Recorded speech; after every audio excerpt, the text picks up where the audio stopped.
안녕하세요. 정치를 쉽게 풉니다. 정치의 10단! 최근 이성윤 전 지검장은 총선 공직자 사퇴 시한을 앞두고 30년 동안 재직했던 검찰에 사표를 던져서 총선 출마하는 게 아니냐는 질문을 받고 있습니다.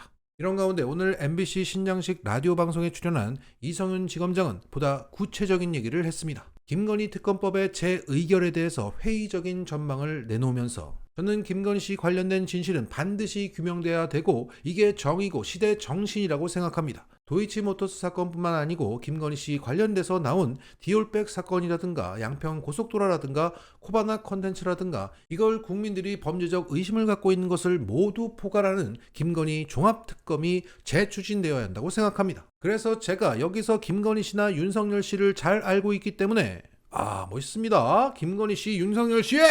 제가 무슨 역할을 할 수 있을 거라 생각하고 사직서를 냈습니다. 그러자 진행자는 두 가지 길이 있을 것 같다. 하나는 재추진된 김건희 특검법에서 특별검사가 된다는 게 하나의 길이고, 두 번째, 내가 국회에 들어가서 김건희 특검법을 추진하겠다.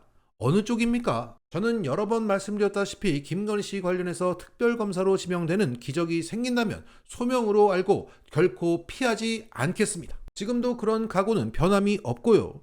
김건희 씨 종합특검 재추진 문제는 저는 그게 시대정신이고 정의라고 말했지 않습니까? 저는 이런 시대정신을 같이 하지 않는 개인이나 세력과는 꽃가마를 태워준다고 하더라도 결코 함께할 생각이 없습니다. 자, 국힘은 물론이고 제3지대 정당 관심 없어!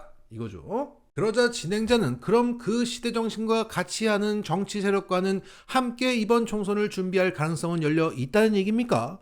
그러자 여기에 이성윤 지검장은 여러 가지 가능성이 있고 저는 그 여러 가지 가능성은 이게 목표가 아니고 진실을 규명해야 한다는 수단이라고 생각합니다. 자, 그러니까 김건희의 특별 검사가 되면 기꺼이 받겠고 의원이 되는 건 수단이며 나의 목표는 김건희다. 내 목표는 김건희야.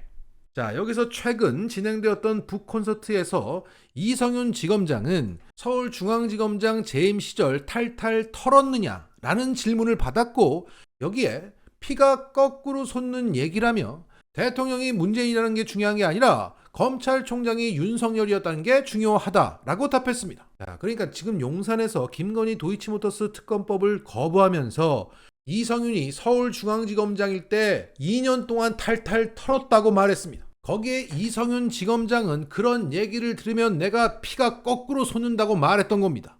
그런 장면이 있었고 오늘 MBC 신장식 라디오 방송에 나와서는 왜 내가 그렇게 답했는지에 대한 보다 자세한 얘기를 했습니다. 제가 중앙지검장 시절에 도이치모터스 사건 등 가족 사건을 지휘한 것은 맞습니다. 도이치모터스 사건만 놓고 본다면 제가 초기에 수사를 지휘했어요. 하지만 윤석열 총장이 옆 건물에서 서슬퍼렇게 지켜보고 있고 저는 중앙검사장이나 검사에 대한 인사권도 없으며 대검에서 수사비를 충분히 주지 않으면 수사비를 충분히 줄 수도 없었습니다. 또 어떤 분들은 추미애 장관이 총장 수사지휘 배제를 했기 때문에 마음껏 수사할 수 있는 거 아니냐 이런 말씀도 하시는데 그건 검찰 실무를 몰라도 너무 모르는 얘기입니다.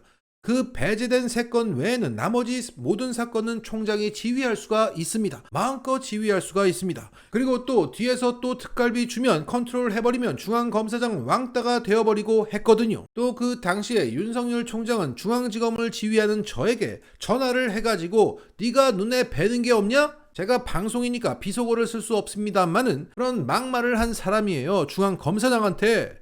저한테 그럴 정도면 다른 검사들한테 오죽했겠습니까? 그래서 검사들이 주눅들 수밖에 없었고 엄청난 부담으로 작용했을 겁니다. 그렇지만 저는 관련 자료를 꼬박꼬박 확인하고 또 분석해놨고 제 후임 검사장이 공범들을 구속 기소했고 재판 과정에서 김건희 씨 관련 자료가 나왔는데 검찰이 수사 안 하니까 특검 필요성이 제기됐고 특검법이 통과된 거 아닙니까? 만일 제가 버티지 않고 사건을 종결시켰다면 특검 논란도 나오지 않았을 겁니다. 버티면서 제가 지시보다 검사들을 일일이 불러가지고 하나하나 자료를 확인하고 설득하고 그렇게 가자 이렇게 가자 해가지고 제가 자료를 충분히 확보한 다음에 제가 인사이동 갖고 후임 검사장이 받아서 수사를 한 거죠. 주가 조작에서 제일 중요한 게 초기 자료 확보입니다. 자, 이분이 이렇게 길게 구구절절히 말씀하시는 분이 절대 아닙니다. 하지만 피가 거꾸로 솟기 때문에 이렇게 말씀하셨던 거예요. 자, 그러니까 오늘자 뉴스타파 보도 김건희 모녀가 주가 조작으로 올린 수익은 23억 원. 이 보도에서도 언급되었지만 도이치모터스 주가 조작 사건이라고 하는 것은 권오수 도이치모터스 회장을 중심으로 한 선수 그룹이 있고 김건희, 장모 최은순이 포함된 쩐주 그룹이 있는 겁니다.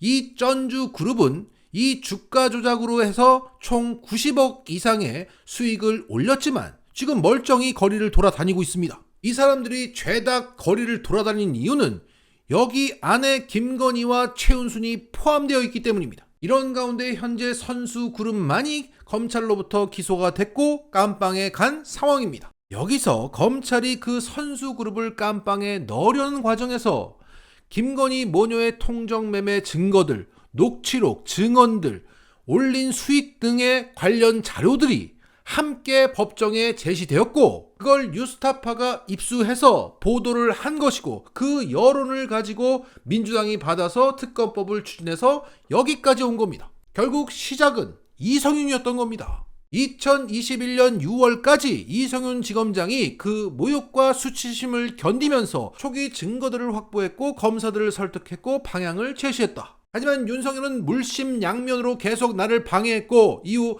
김건희 서면 조사 1회만 진행하고 최은수는 조사 한번 하지 않고 선수 그룹만을 기소하고 쩐주 그룹은 건드리지도 않고 김건희 주가 조작 증거를 법정 제시했던 그 양심 있는 검사들을 해외로 보내버렸으면서 이성윤이 2년 동안 탈탈 털었어요 라며 거부권을 행사하니까 피가 거꾸로 솟을 수밖에 없는 겁니다. 자, 제가 다 거꾸로 솟네요. 자, 이것은 한이라고 생각합니다.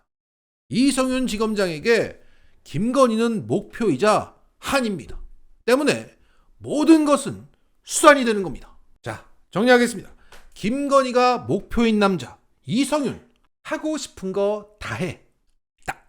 방송에 자주 나오며 평론가이자 팩트체커라고 불리고 있는 김준일 씨가 이재명 대표에 대해서 막말을 했습니다. 민주당은 왜 뭘 하고 있는 거예요? 그러니까 자기들이 찍어야 될 이유를 만들어야 되는데 당대표도 다 빠져 있고.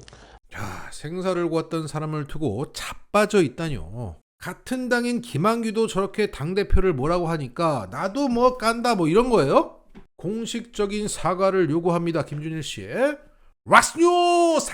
최근 국회를 통과한 이태원 참사 특별법에 대해서 윤석열이 거부권을 행사하기로 방침을 정했다는 보도가 나왔습니다. 다들 아시겠지만 이 법은 윤석열의 거부권을 예상하고 개시 시점도 총선 뒤로 미루고 그 내용도 정부 여당의 요구를 많이 수용해서 통과된 법입니다. 그리고 그 유가족들이 눈길에서 오체투지를 해가며 거리에서 인면수심의 공격을 받으며 싸운 끝에 참사 450일 만에 통과된 법을 윤석열이 거부하겠답니다. 여기에 박주민 민주당 원내수석은 이러한 천인공노할 짓을 한다면 그간의 협상 과정을 모두 까발리겠다고 엄중 경고했습니다. 오체투지 하셨어요. 네. 제가 그 장면을 보면서 진짜 마음이 아팠거든요. 저희가 거부권 행사하지 말라고 뼈를 깎는 심정으로 그 정부나 여당에서 얘기했던 것들 수용한 거예요. 일부 다는 아니고 다 수용하게 되면 본질이 훼손될 부분은 못 하고 네. 그렇기 때문에 이거를 거부권 행사한다면 진짜 저희가 이제 협상 과정 다 까발기고 그냥 막 다 진짜 엄청나게 공격할 거예요, 진짜. 이태원 참사 특별법 거부권 행사하면 모든 것을 다 협상 공개하겠다. 다 얘기하고 다 공개하겠다. 예. 지금 어쨌든 저희들은 거부권 행사하지 말아라. 엄중 경고를 하는 거예요. 네. 대통령을 향해서. 네. 만약에 이거 정말 거부권 행사하면 그때부터는 전쟁입니까, 민주당은? 아니 실제로 이런 법까지 거부권 행사하면 국회에 의미가 뭐가 있어요, 이제부터? 예? 아니 저희가 이런 얘기까지 해요. 거부권 행사가 제한 없이 행사되다 보니까 심지어는 표결하기 전에 거부권 행사할 거라고 그러잖아요. 쌍특검법은. 그러니까요. 표결 전에. 그럼 이제는 대통령이 나 그 법 반대할 거야 그러면은 국회에서 뭐하러 논의하고 뭐하러 표결해요? 완전히 국회를 형해화시키고 무기력하게 만들고. 아니 나 그 법 거부할 건데 그거 야 상임위 차원에서도 논의할 필요도 없어. 나 그거 거부할 거야. 그럼 국회에는 의미가 없어져요.